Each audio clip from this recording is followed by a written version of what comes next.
చేశాడు. అందువల్ల ఉపాసన సౌకర్యం కొరకు సర్వగతమైన బ్రహ్మమైనప్పటికీ ఒక ప్రదేశాన్ని నిర్దేశించినందువల్ల విరోధం అక్కడేమి రాదు.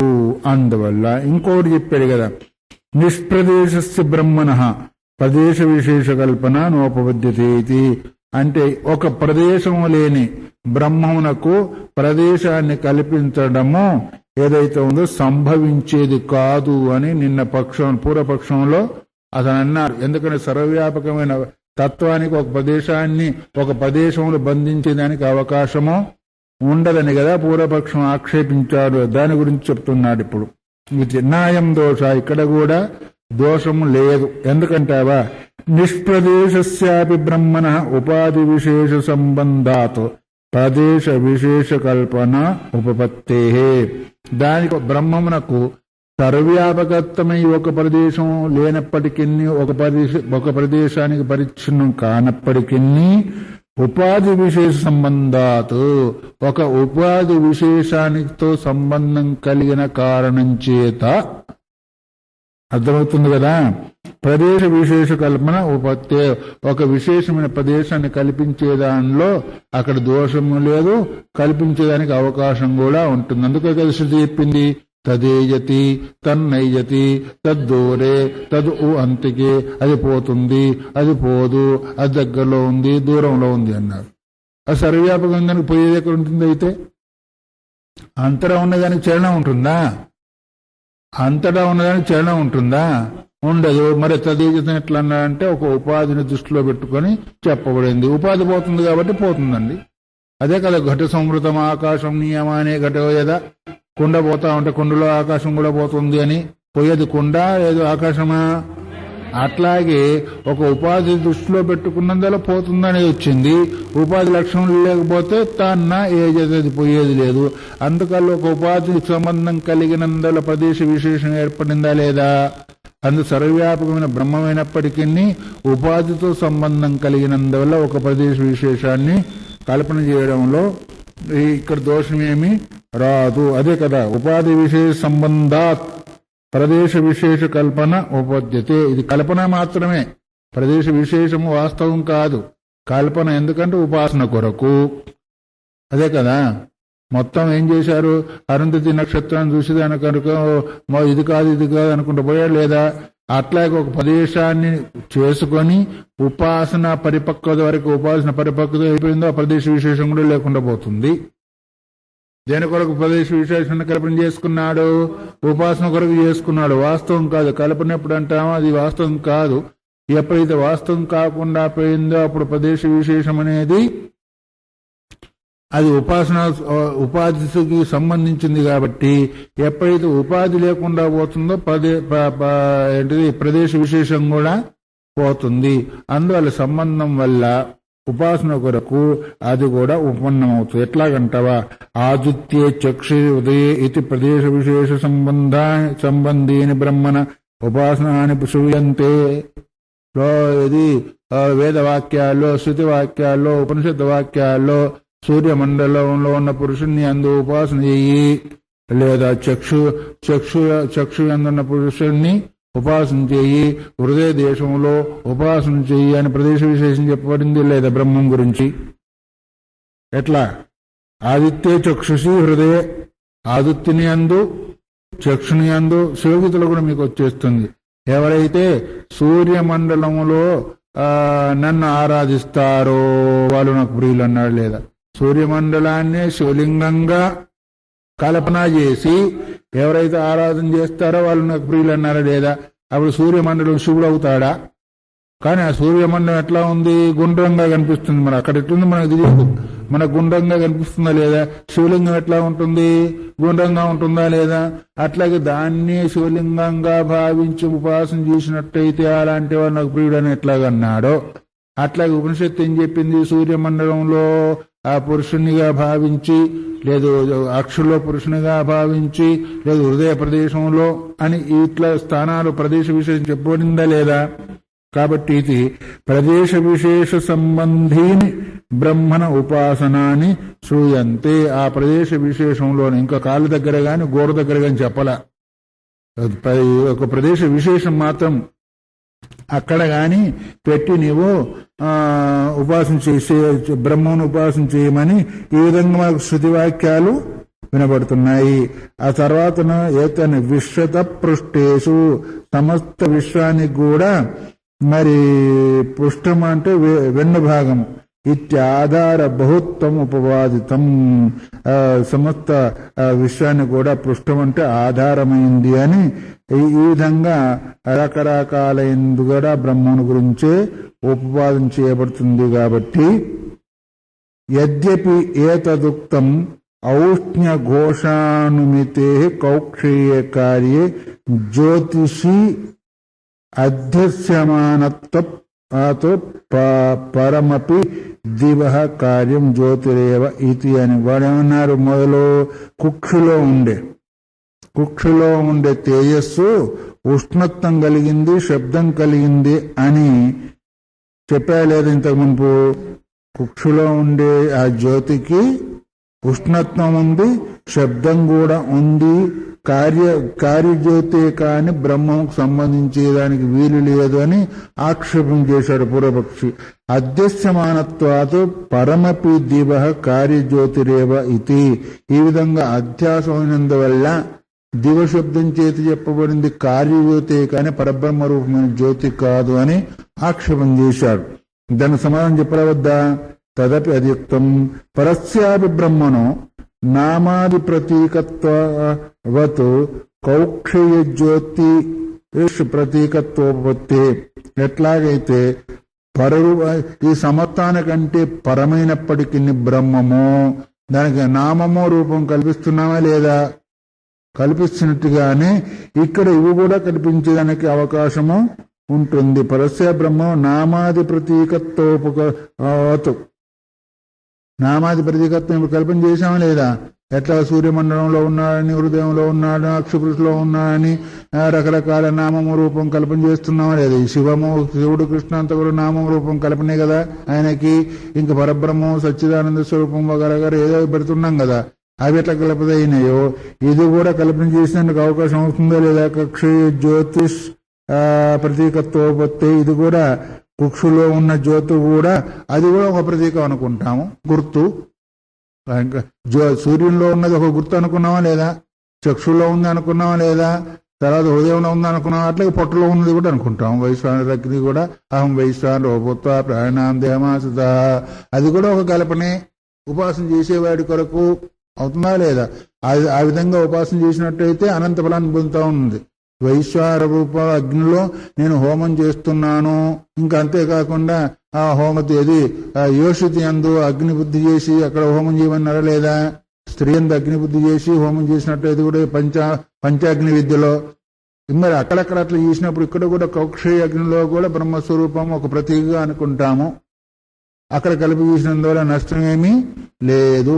సూర్యుని యందు కుక్షయందు అది అక్షయందు హృదయం ఎట్లాగైతే ఒక ప్రదేశ విషయం చేసుకున్నామో అట్లాగే కుక్షయందు ఉండే ఆ జ్యోతి కూడా బ్రహ్మస్వరూపానికి ప్రతీకగా అనుకుంటాం, కల్పన మాత్రం అనుకుంటాము.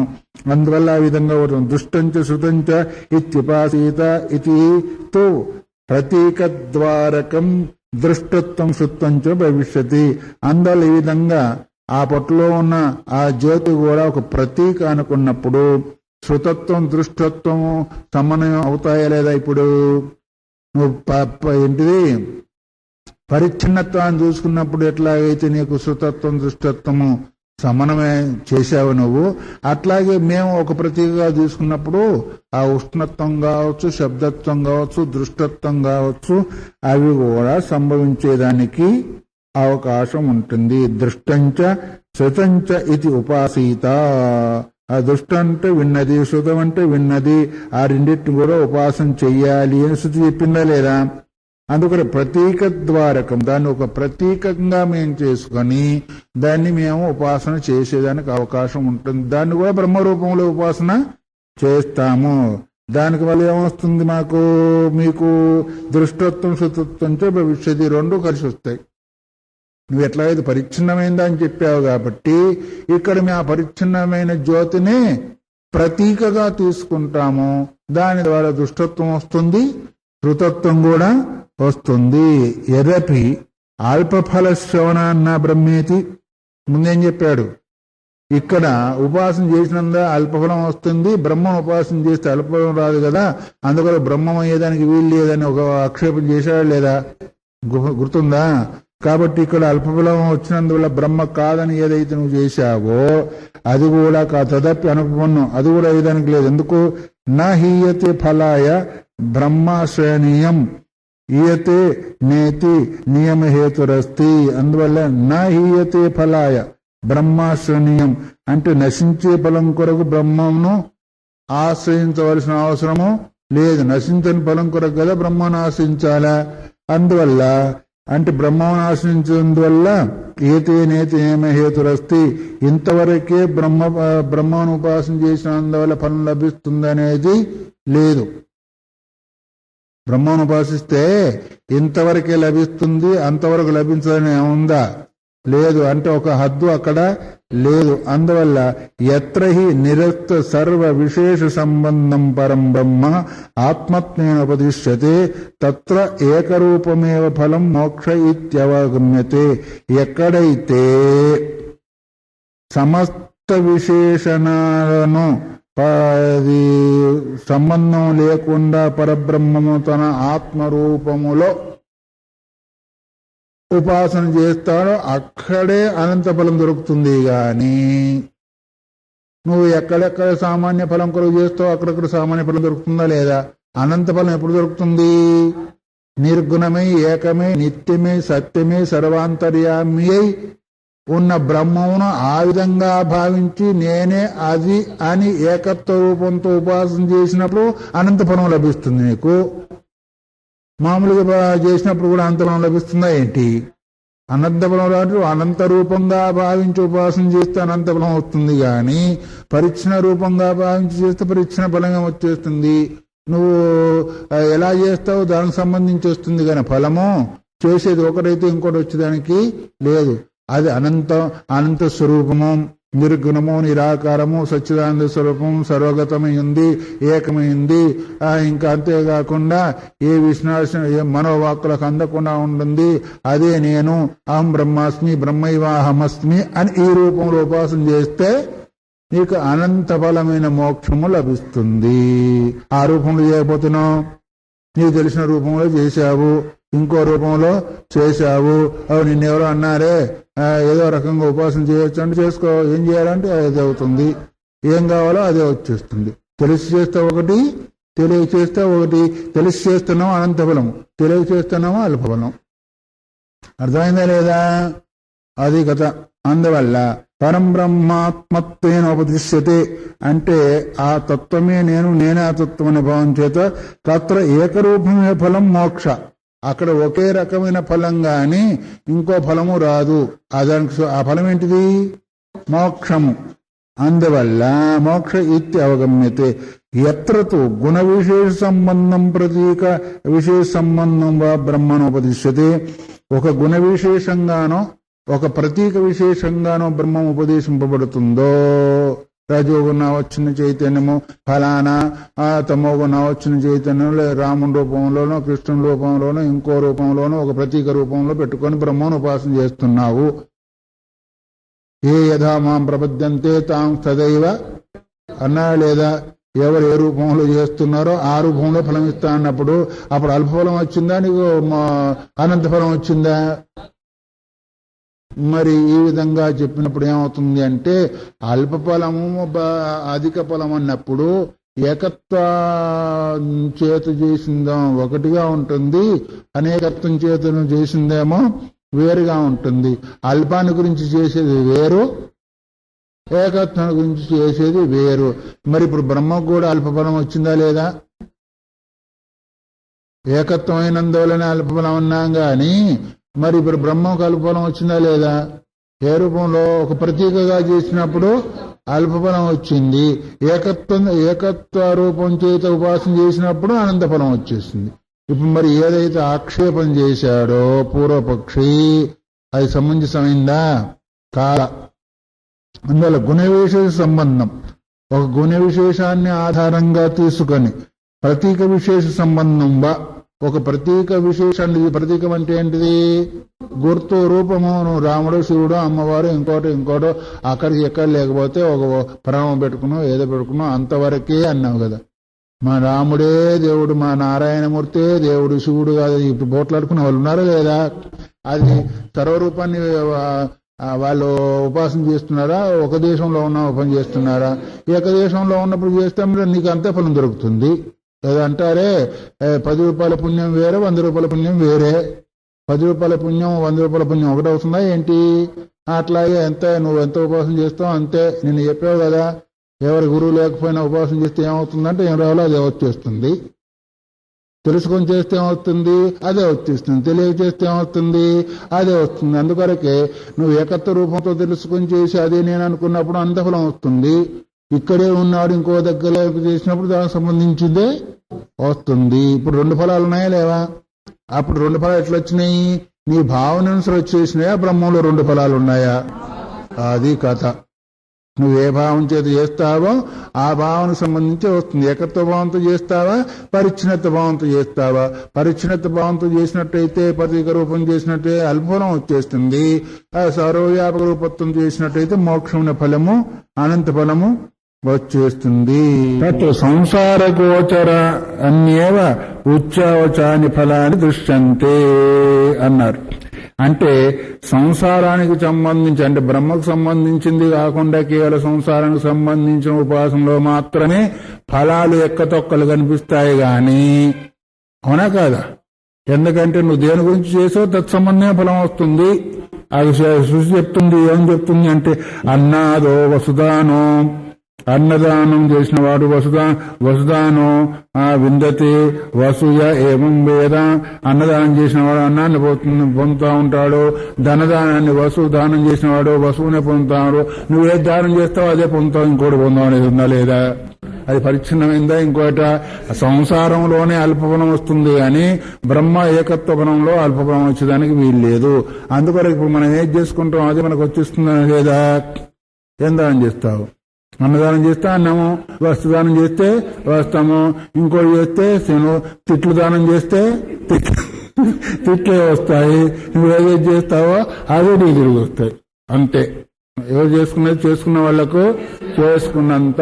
అల్పఫలం అనేది ఎక్కువ ఫలం అనేది చేసిన దాన్ని బట్టి వచ్చిందా, చేయని దాన్ని బట్టి వచ్చిందా అని ఇతి ఆదిషు శృతిషు యద్యపిన స్వవాక్యే కించిత్ జ్యోతిషో బ్రహ్మలింగమస్తి తదాపి పూర్వస్మిన్ వాక్య దృశ్యమానం గ్రహీతవ్యం భవతి. అందువల్ల పూర్వం బ్రహ్మలింగం ఏదైతే చెప్పబడిందో కించిత్ జ్యోతిషో, అక్కడ స్వవాక్యమందు నీకు అనుకున్నట్టుగా కొంచెం జ్యోతిస్వరూపమందు నీకు బ్రహ్మలింగం ఉంది. అయినప్పటికీ పూర్వవాక్యం ఏదైతే ఉందో చూసినందువల్ల అక్కడ కూడా నీకు బ్రహ్మలింగమే ఉంది. అందుకొరకే చతుక్తం సూత్రకారైన జ్యోతిశ్చరణాభిధానాతో, జ్యోతిష్ శబ్దం చెప్పబడింది బ్రహ్మమే. ఎందుకంటే చరణాభిధా అంటే 4 పాదాలు గురించి చెప్పబడినందువల్ల. నీకు సూర్యుడికి 4 పాదాలు చెప్పబడలేదు, ఇంకా గాయత్రికి 4 పాదాలు చెప్పబడలేదు. చరణాభిధానాతు పాదోస్య విశ్వభూతాన్ని త్రిపాదస్య అమృతం దీవి అని 4 చరణాలు చెప్పబడింది. ఒక చరణం అది, 3 చరణాలు ఇది అని. అందువల్లనే జ్యోతిషబ్దం పూర్వవాక్యం చెప్పబడినా, ఉత్తరవాక్యం శాండ్ల విద్యకు అయినా అది బ్రహ్మశబ్దం చేసి చెప్పబడే సర్వవ్యాపం తత్వమే కాని ఏకదేశం జ్యోతి కాదు అనే విషయాన్ని ఇక్కడ గుర్తు చేశాడు.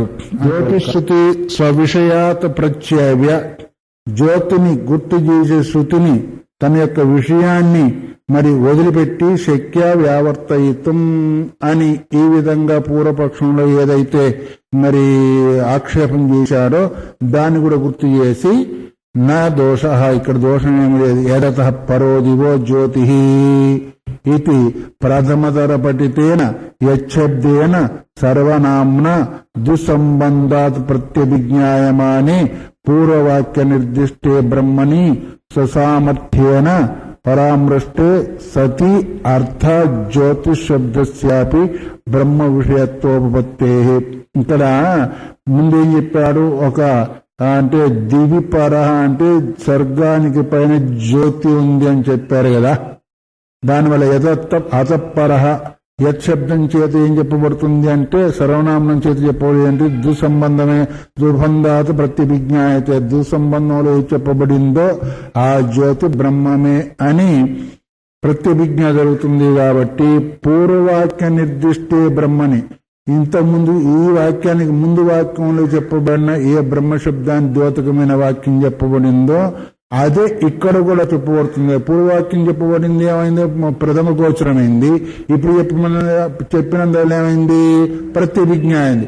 పూర్వం చూసిన వాడిని ఇప్పుడు చూస్తే ఎట్లయితే ప్రత్యభిజ్ఞానం అవుతుందో అట్లాగే పూర్వవాక్యంలో చెప్పబడింది ఈ వాక్యంలో చెప్పబడుతుంది అంటే మనకు ప్రత్యభిజ్ఞానం కలుగుతుందా లేదా? ఒకేదాన్ని రెండు వాక్యాలు ఒకేదాన్ని నిరూపణ చేస్తున్నాయి. కాబట్టి బ్రహ్మని సుసామర్థ్యేన పరామృష్టే ఆ బ్రహ్మమందే ఆ వాక్య సామర్థ్యం చేత గుర్తు చేసిన కారణం చేత సత్యార్థాత్ జ్యోతిశబ్దస్యాపి బ్రహ్మ విషయత్వోపత్తి. అందువల్ల అర్థాత్ అంటే ఆ వాక్యం యొక్క భావాన్ని అనుసరించి జ్యోతిష్ శబ్దం అనే ఈ యొక్క శబ్దం ఏదైతే ఉందో బ్రహ్మమందే చూపబడుతుంది. కాబట్టి బ్రహ్మ విషయత్వం అవుతుంది కానీ ఏకదేశమైన అబ్రహ్మ విషయత్వానికి సంబంధించింది కాదు. అందువల్ల తస్మాత్ ఇహ జ్యోతిరితి బ్రహ్మ ప్రతిపత్తవ్యం. అందువల్లనే ఇక్కడ జ్యోతి శబ్దం చేత బ్రహ్మమునే అవగాహన చేసుకోవాలి గాని ఏకదేశంలో ఉన్న సూర్యాదులు కాదు. సూర్యాదులు అంటే ఎక్కడెక్కడ చెప్పబడింది? వాక్కులో జ్యోతి శబ్దం ఉంది, చక్షులో ఉంది, ఇంకెక్కడో ఉంది, కౌక్షయంలో కుక్షులో ఉన్న అగ్ని జ్యోతి శబ్దం ఉంది అని రకరకాలు చెప్పారు కదా. ఎన్ని రకాలుగా జ్యోతి శబ్దం చేతి చెప్పబడే వస్తువులు మనకు పరిచ్ఛిన్నమైన కనిపించినప్పటికీ చరణాభిధానాత్ చరణాలను అంటే 4 పాదాలు కలిగిందని చెప్పినందువల్ల పాదోస్య విశ్వభూతాన్ని త్రిపాదస్య అమృతం దివ్యాన్ని ఈ రకంగా శృతి చెప్పింది. అది కూడా ఛాందోగ్య శృతే అందులో చెప్పబడినందువల్ల చరణాభిధానాత్ బ్రహ్మ ఏవ గ్రహీతవ్యం. బ్రహ్మమే జ్యోతి శబ్దం చేత బ్రహ్మే గ్రహించాలి గాని పరిచ్ఛిన్నమైన వస్తువును గ్రహించేదానికి అవకాశం లేదు అని ఇక్కడ సిద్ధం చేశారు. మిగతా విషయాలు రేపు. హరి ఓం తత్సత్. బ్రహ్మసూత్రాల్లో 25వ సూత్రాన్ని మనం వినబోతున్నాం. ఛందోభిధానాన్నేది చేత్ నా తదా చేతోర్పణ మిగతా తదా హి దర్శనం. పూర్వసూత్రంలో ఏం చెప్పారు అంటే గాయత్రిని కూడా మనం తీసుకోవచ్చు కదా. జ్యోతిష్ శబ్దం చేత త్రిపాదస్యామృతం త్రిపాద్ గాయత్రి అక్కడ ఉంది అనే ఉద్దేశం చేత అంటే అలా తీసుకునేదానికి లేదు. చరణాభిధానాత్ చరణాలు 4 చరణాలు సూచించినందువల్ల పాదోస్య విశ్వభూతాన్ని త్రిపాదస్యమృతం అని సూచించినందువల్ల బ్రహ్మనే గ్రహించాలి గాని వేరే గ్రహించేదానికి అవకాశం లేదని సూచించి ఇప్పుడు ఛందోభిధానాత్ ఛందస్సు సూచించినందువల్ల పూర్వవాక్యాలలో ఛందస్సు గాయత్రి ఛందస్సు వగర ఉంది, అనుష్ఠుప్ ఛందస్సు గాయత్రి ఛందస్సు వగర ఉన్నాయి కదా. ఆ ఛందస్సును సూచించిన కారణం చేత గాయత్రి తీసుకోబడుతుంది అని బ్రహ్మం తీసుకోబడదు అని ఒకవేళ అంటావేమో. చేతోర్పణ కదా తదాహి దర్శనం.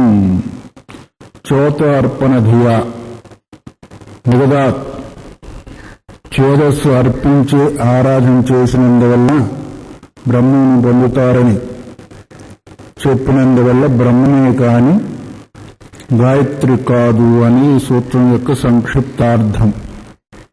వాళ్ళనేదేంటిది అంటే ఛందస్సును సూచించినందువల్ల గాయత్రి అవుతుంది అని పూర్వపక్షం. చేదస్సును అర్పణ చేసి ఆరాధన చేసినందువల్ల వాడికి ఫలం దొరుకుతుందనేది ఉత్తరపక్షం. భాష్యం చూద్దాం. యదపయుక్తం పూర్వస్మిన్నపి వాక్యేన బ్రహ్మాభిహితమస్తి. పూర్వవాక్యంలో కూడా బ్రహ్మం చెప్పబడి ఉండలేదు.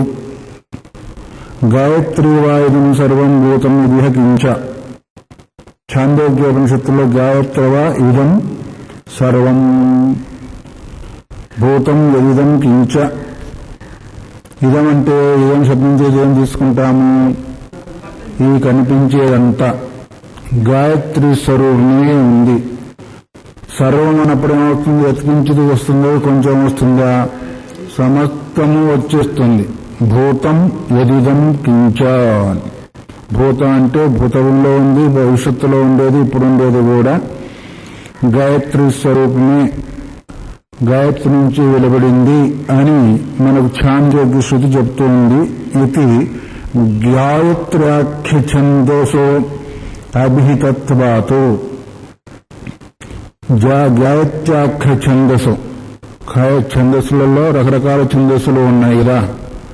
గాయత్రి ఛందస్సు, అనుష్ఠుప్ ఛందస్సు, ఇంకా ఏంటిది త్రిష్టుప్ ఛందస్సు, ఇంకా రకరకాల ఛందస్సు అంటే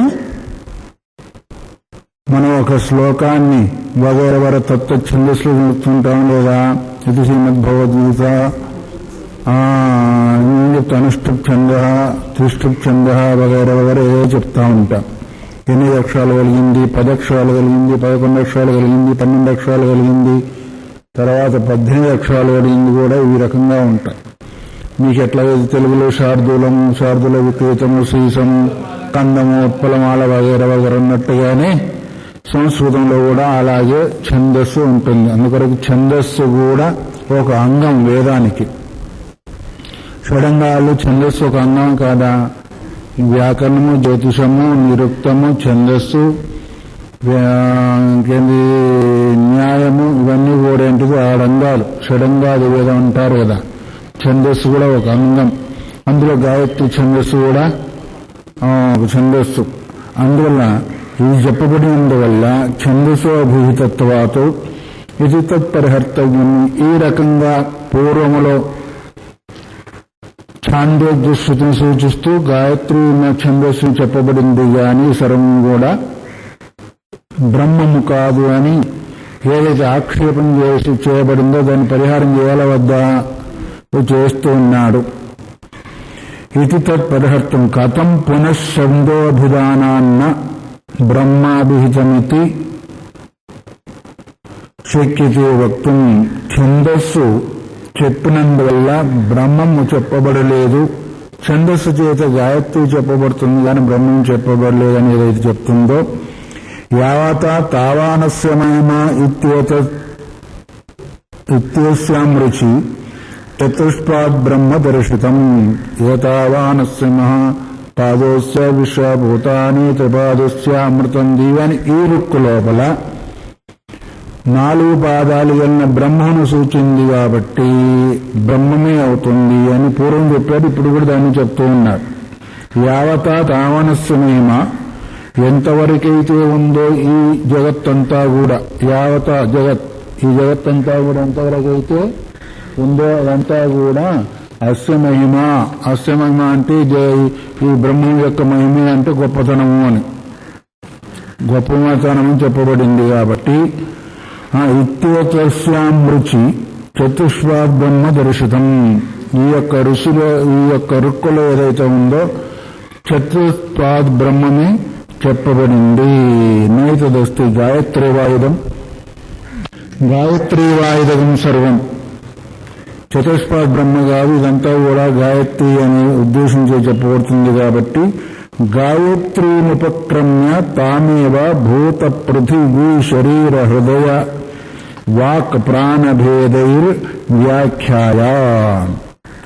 గాయత్రిని ఇదంతా కూడా సర్వం చెప్పి గాయత్రిని ఉపలక్ష్యంలో పెట్టుకొని తామేవ ఆ గాయత్రి ఏదైతే ఉందో భూతాలు, పృథివీ, శరీరము, హృదయము, వాక్, ప్రాణం, ఇవన్నీ ఎన్నైనప్పటికీ 5, 6 అయినాయిలే. ప్రబోధై ఇన్ని వేదాలతో గోలుకున్న గాయత్రి అని వ్యాఖ్యానం చేయడంతో మొత్తం వచ్చేసిందా లేదు? అందులో పంచభూతాలు వచ్చినాయి. భూతాలు, పృథివీ, శరీరం వచ్చింది, హృదయం వచ్చింది, వాక్ వచ్చింది, ప్రాణం వచ్చింది. ఈ భేదాల చేత అంతా కూడా మొత్తం గాయత్రిదేవిని వ్యాఖ్యానం చేశారు. అంతేకాక సవిషా చతుష్పద షడ్విధ గాయత్రి. ఆ గాయత్రి 4 పాదాలతో కూడుకుంది, 6 రకాలుగా ఉంది అన్నారు. గాయత్రి ఎన్ని పాదాలతో కూడుకుంది? 6 అక్షరాలతో 4 పాదాలతో కూడుకుంది అని. ఎన్ని అక్షరాలతో అయితే 3 పాదాలు, 6 అక్షరాలతో 4 పాదాలు అవుతుందా కాదా? అందుకొరకు ఏదైనా లేవనలిగి అందుకొరకు 6 అక్షరాలతో 4 పాదాలు కలిగింది గాయత్రి. అది షడ్విధ అంటే 6 రకాలైన గాయత్రి అని చెప్పబడింది.